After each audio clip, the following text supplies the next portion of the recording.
여러분, 우리 몸의 뼈는 눈에 보이지 않게 계속해서 만들어지고 또 없어집니다. 그런데 나이가 들거나 생활 습관이 바뀌면 뼈를 만드는 힘이 줄고 그 결과 뼈가 약해지는 일이 생깁니다. 이런 상태를 골다공증이라고 부르는데요. 오늘 영상에서는 골다공증의 원인과 실제로 어떤 증상이 나타나는지, 그리고 당장 집에서 시작할 수 있는 예방과 관리 방법을 차근차근 알려드릴게요. 전문 용어는 최대한 쉬운 말로 풀어서 설명하겠습니다. 먼저 왜 골다공증이 생기는지부터 보겠습니다. 골다공증은 한 가지 이유로 생기는 병이 아니라 여러 요소가 겹치며 진행됩니다. 중요한 원인들을 쉽게 정리하면 다음과 같습니다. 첫째, 나이입니다. 나이가 들수록 뼈를 만드는 속도가 느려지고 마모되는 속도가 빨라집니다. 둘째, 여성, 특히 폐경 이후 호르몬 변화가 뼈를 약하게 만듭니다. 셋째, 영양 부족입니다. 칼슘과 비타민 D는 뼈 건강의 기본인데 식사에서 충분히 섭취하지 못하거나 햇빛에 노출되는 시간이 적으면 위험이 커집니다. 넷째, 활동량 부족입니다. 걸음수가 적고 앉아있는 시간이 길면 뼈에 자극이 적어져 약해집니다. 다섯째, 흡연과 과도한 음주는 뼈 건강에 해롭습니다. 여기에 장기간 스테로이드 약을 복용하는 경우나 특정 만성 질환이 있으면 추가 위험 요인이 됩니다. 이 모든 요인이 결국 뼈의 손실 속도를 높여 골다공증으로 이어집니다. 그 다음 골다공증이 실제로 어떻게 드러나는지 살펴볼게요. 골다공증은 초기에는 거의 증상이 없어서 조용한 병이라고 불립니다. 그래서 정기검진을 따로 받지 않으면 모르고 지내는 경우가 많습니다. 대표적인 징후는 다음과 같습니다. 특별한 큰 외상이 없는데도 손목이나 엉덩이, 갈비뼈 등이 부러지는 경우가 있습니다. 갑작스러운 등 통증이 생기거나 키가 작아지고 등이 굽는 변화가 보이면 척추 압박골절을 의심할 수 있습니다. 걸음이 느려지거나 균형이 흐트러지는 것도 낙상 위험과 연결됩니다. 응급시 신호로는 넘어지지 않았는데도 심한 등 통증이 갑자기 발생하거나 넘어져서 다리를 움직일 수 없을 정도의 통증이 있을 때입니다. 이런 경우에는 즉시 병원 응급시실을 방문해야 합니다. 진단은 주로 골 밀도 검사로 확인합니다. 골 밀도 검사는 뼈의 밀도를 측정해 골다공증 여부와 위험도를 판단하는 표준 검사입니다. 필요하면 혈액 검사로 비타민 D 수치나 다른 원인을 점검하기도 합니다. 이제 가장 중요한 부분, 차후 예방법입니다. 예방과 관리는 식사, 운동, 생활 환경 개선, 그리고 필요시 의료적 개입을 통해 이루어집니다. 먼저 식사입니다. 뼈에 꼭 필요한 영양소는 칼슘, 비타민 D, 단백질입니다. 칼슘은 우유, 요구르트, 치즈, 두부, 멸치 같은 작은 생선에 많습니다. 하지만 한 번에 많이 먹는 것보다 하루 동안 여러 끼에 나눠 섭취하는 것이 흡수에 유리합니다. 비타민 D는 햇빛을 통해 피부에서 만들어지므로 가능한 날씨가 허락하면 오전이나 늦은 오후에 부드러운 햇빛을 20분 정도 쬐는 것이 도움이 됩니다. 햇빛 노출이 어렵다면 의료진과 상의해 보충제를 고려할 수 있습니다. 단백질은 뼈의 구조와 근육을 지탱하는 데 꼭 필요합니다.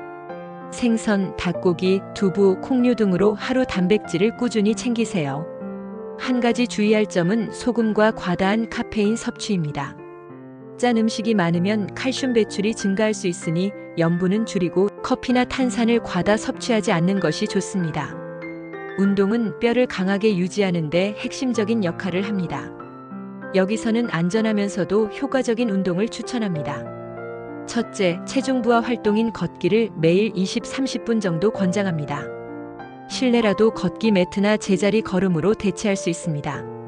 둘째, 근력 운동은 주 2-3회 정도 의자에서 앉았다 일어나기 10-15회, 가벼운 물병을 이용한 팔 운동, 무릎 상태에 맞춘 스쿼트 등을 포함하세요.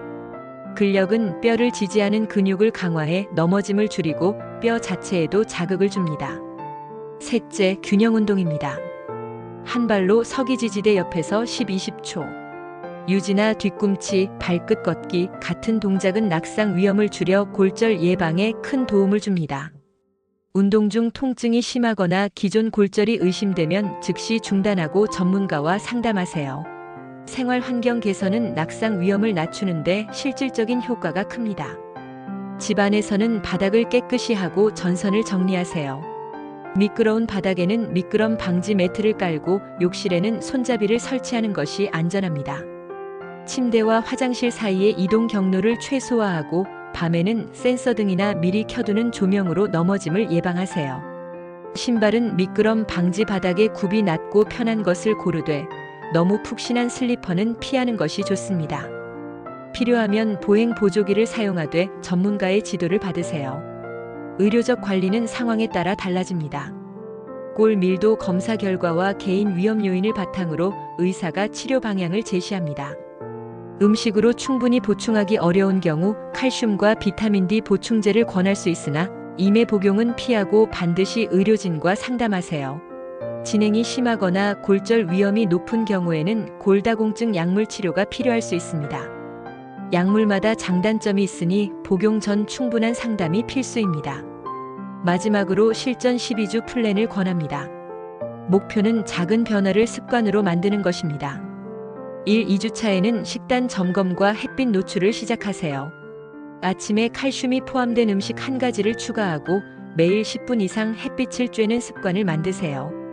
3. 4주차에는 걷기 루틴을 시작해 하루 15-20분을 목표로 하되 무리가 가지 않게요. 집안 안전 점검도 이때 함께 합니다. 5. 6주차에는 근력 운동을 도입합니다. 의자에서 일어나기 10회 세트, 가벼운 물병 들기 등을 주 3회 시행하세요. 7주차에는 식단을 고정화하고 간식을 요구르트나 견과류로 바꿔보세요. 9. 10주차에는 필요시 골 밀도 검사 예약과 의료 상담을 진행하고 보충제 필요 여부를 의사와 상의하세요. 11. 12주차에는 지금까지의 루틴을 점검하고 장기 계획을 세웁니다. 변화가 느껴지면 기록을 남겨두면 동기부여에 좋습니다. 요약하자면 골다공증은 조기 발견과 꾸준한 관리로 충분히 위험을 낮출 수 있습니다. 식사에서 칼슘, 비타민 D, 단백질을 챙기고 매일 걷기와 안전한 근력, 균형 운동을 병행하며 집안 환경을 낙상 위험이 적도록 정비하는 것이 핵심입니다. 이상 증상이 있거나 의심이 들면 지체하지 말고 전문의와 상담하세요.